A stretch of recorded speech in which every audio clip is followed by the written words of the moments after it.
नमस्कार शेतकरी बांधवांनो, आपल्या चॅनलमध्ये तुमचे मनपूर्वक स्वागत आहे।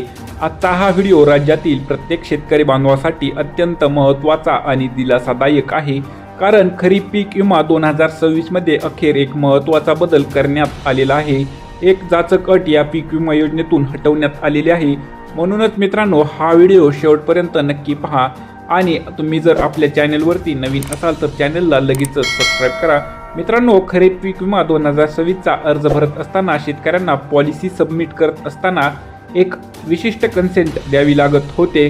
त्यामध्ये सांगितले जात होते की आपल्याकडे कुठलेही पीक कर्ज नाही, आपण या जमिनीशी कुठलेही पीक कर्ज लिंक केलेले नाही किंवा घेणार नाही, अशा प्रकारचे प्रतिबद्धता शेतकऱ्यांना द्यावी लागत होती।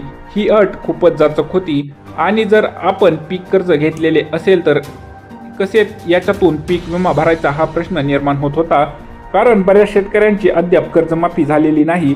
ते पुन्हा कर्ज घ्यायचे की नाही हे अद्याप डिसाईड झालेले नाही। अशा परिस्थितीमध्ये पीक विमा कसा भरायचा आणि भविष्यात समजा कर्जमाफी झाल्यानंतर जर पीक कर्ज घेतलेले असेल तर आपली पॉलिसी बाद होणार का, असा गंभीर एक प्रश्न शेतकऱ्यांच्या या ठिकाणी निर्माण झालेला होता। मित्रांनो, बँकेत गेलं तर बँका कर्जदार शेतकऱ्यांचा पीक विमा भरायला टाळाटाळ करत होत्या। अशा परिस्थितीमध्ये मोठ्या प्रमाणात शेतकऱ्यांच्या माध्यमातून या योजनेमध्ये सहभाग नोंदवण्यात आलेला नव्हता।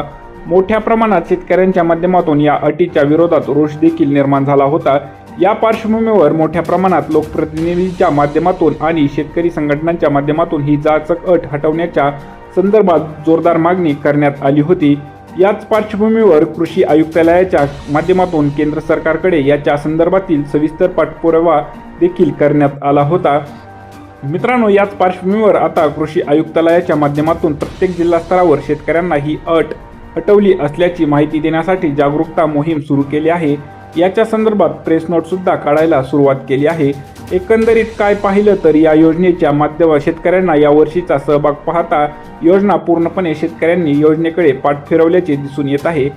काही नांदेड, हिंगोली, परभणी असे काही तुरळक जिल्हे वगळता इतर जिल्ह्यांमध्ये शेतकऱ्यांच्या माध्यमातून या योजनेमध्ये सहभाग नोंदवण्यात आलेला नाही आणि याच्यामध्ये एक महत्त्वाचे कारण ही अट होती।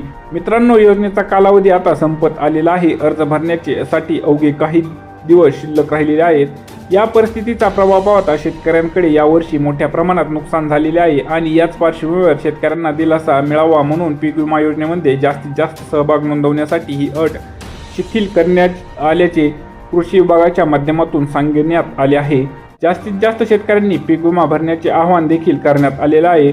मित्रांनो, यापूर्वी आम्ही या विषयावर अपडेट घेतली होती। एकंदरीत काय तर शेतकऱ्यांच्या माध्यमातून जर पीक विमा योजनेकडे पाठ फिरवली गेली असली तर यामध्ये सहभाग नोंदवला नसला तर पीक विमा योजनेचे ट्रिगर बदलावे लागले असते, परंतु ते झाले नाही। मोठ्या प्रमाणात शेतकऱ्यांनी याच्यात सहभाग नोंदवला आणि आता आणखी जे काही शेतकरी याच्यात बाकी आहे त्यांच्यासाठी आणखी शेतकरी संघटना मागणी करत असल्याचे जास्तीत जास्त शेतकऱ्यांनी सहभाग करण्यासाठी ही अट शिथिल करण्यात आलेली आहे।